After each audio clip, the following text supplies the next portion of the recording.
Can you tell me a little bit about this new project, Jidisz Far Alle?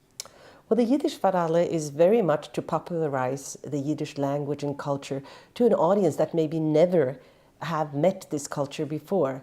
And it's actually, again, a continuation of what I've always done.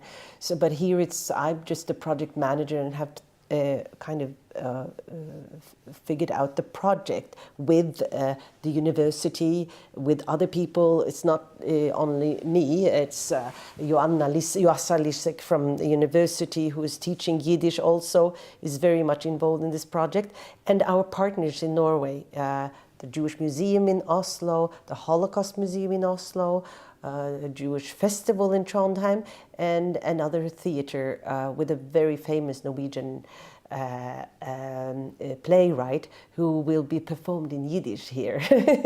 So, but the project is very much through art. So, for example, one project is young Norwegian and Polish artist, visual artist, who will be inspired we will give them Yiddish literature and they will be inspired by it, and we will see it. There will be a big work out of this. But it's also about translating Gebet to the Polish audience, that they should know more about him and make a big performance about that.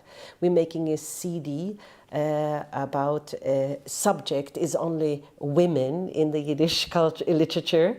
So we'll make songs out of it and make a CD from workshops. And also a big exhibition of Yiddish women, or women in Yiddish literature, or in Yiddish culture.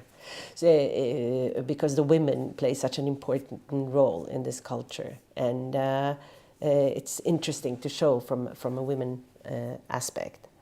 And what more do we have? And then we have lectures both in Norway and in Poland from all over.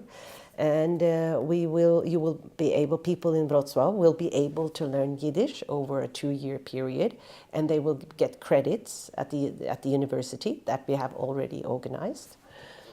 So so it's really Jidisz Far Alle, Yiddish for everybody.